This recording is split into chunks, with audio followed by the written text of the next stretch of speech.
Let me take you on a journey. A journey that follows four men who, quite literally, reformed the world as we know it. These four men, known as the Beatles, revolutionized music forever, started the British invasion, and pushed the anti-war cause in America. First, I'm sure you want to know who these young men are. The Beatles were made of Paul McCartney, Ringo Starr, and the late John Lennon and George Harrison. Paul McCartney was the bassist and one of the vocalists of the band. Paul was born June 18, 1942 in Liverpool, England. He lived a fairly happy life until his mother died when he was just 14 years old. This devastated the young McCartney. His mother's death was the inspiration for one of the Beatles' most popular songs, Let It Be. McCartney then met John Lennon at a church event in 1957. John Lennon, aged 17 at the time, had a skiffle group called the Quarrymen. A skiffle group is a group that uses common household objects instead of traditional instruments. John, a guitarist and vocalist, was impressed with Paul's bass skills, so he invited him into the group. John and Paul became very close friends after John's mother died, and Paul was there to comfort him. Paul McCartney was also friends with a guitarist named George Harrison and invited him to come watch the Quarrymen perform with real instruments. Harrison and Lennon actually shared some common history. Both had attended Dovedale Primary School, but oddly had never met. McCartney had been pushing Lennon to let the 14-year-old Harrison join the band, but Lennon was reluctant to let the young Harrison team up with them. As legend has it, after seeing McCartney and Lennon perform, George was granted an audition on the upper deck of a bus, where he wowed Lennon with his rendition of popular American rock riffs and was immediately invited into the band. After multiple name changes, the Quarrymen finally settled on the name of The Beatles. Then the group grabbed a new drummer. Richard Starkley joined the band and was soon renamed. His new name was Ringo Starr. Ringo because of all the extravagant rings he wore, and Starr because his drum solos were called Star Time. So the Beatles were set to take on the world with a full lineup. Paul McCartney at bass, John Lennon at rhythm guitar and piano, George Harrison at lead guitar and backup vocals, and Ringo Starr at drums, with McCartney and Lennon sharing the lead vocals. The Beatles were revolutionizing music with different drum rhythms played by Ringo Starr. Also, they were the first band to ever use purpose distortion on a guitar in a studio track. The distorted guitar has definitely played a huge role in music because it gives the song a heavier, more aggressive sound.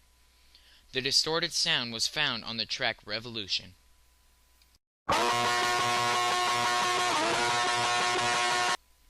The Beatles came up with this sound when Lennon leaned a guitar against an amp, and the feedback created a distorted sound that McCartney and Lennon fell in love with.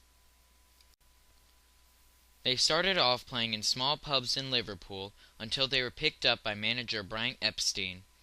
They were then signed by the record company EMI. Then, on February 7, 1964, the Beatles arrived in America to thousands of screaming and love-struck Americans. They were scheduled to play on The Ed Sullivan Show 2 days later. They were introduced by Ed Sullivan's famous words, "Ladies and gentlemen, the Beatles!" Now, yesterday and today, our theater's been jammed with newspapermen and hundreds of photographers from all over the nation, and these veterans agree with me that the city never has witnessed the excitement stirred by these youngsters from Liverpool who call themselves the Beatles. Now, tonight, you're going to twice be entertained by them. Right now, and again in the second half of our show. Ladies and gentlemen, the Beatles!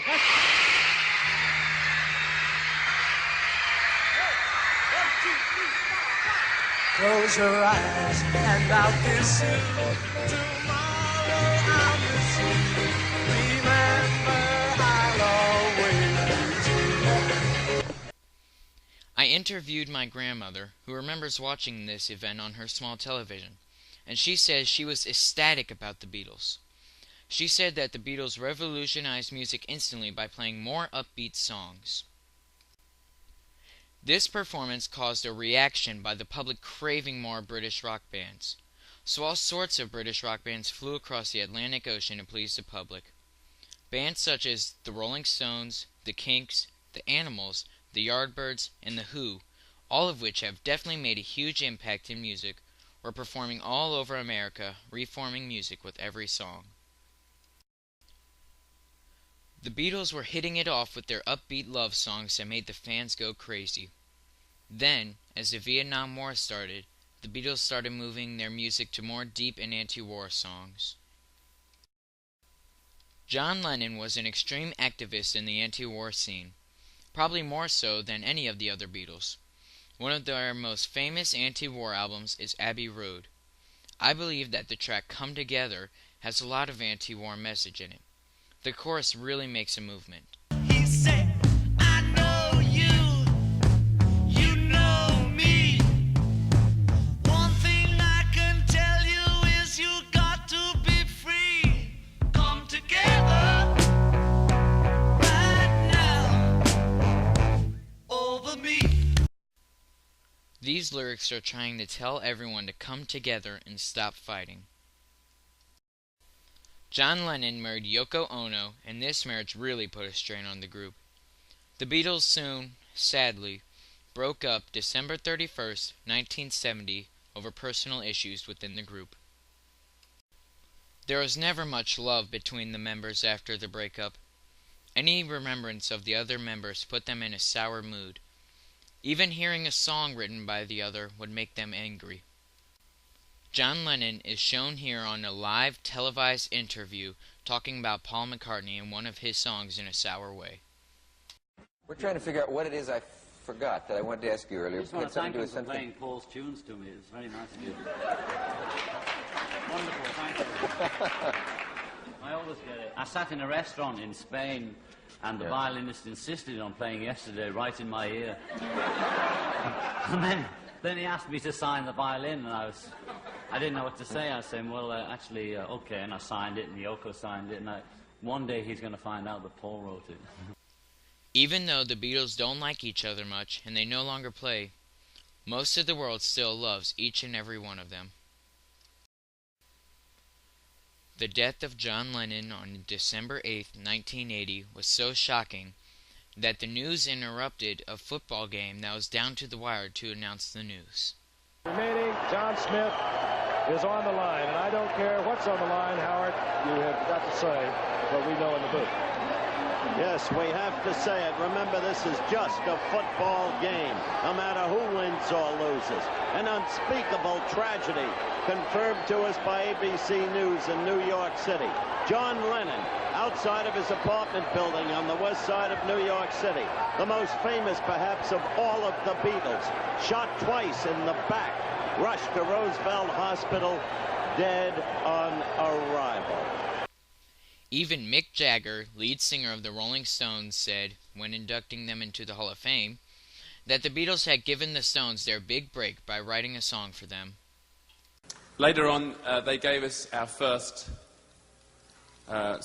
big hit in England, which was a song they wrote called I Want to Be Your Man. And we were very grateful for that because that really broke us in England. The Beatles have inspired and influenced almost every single artist since they broke up, and some even before then.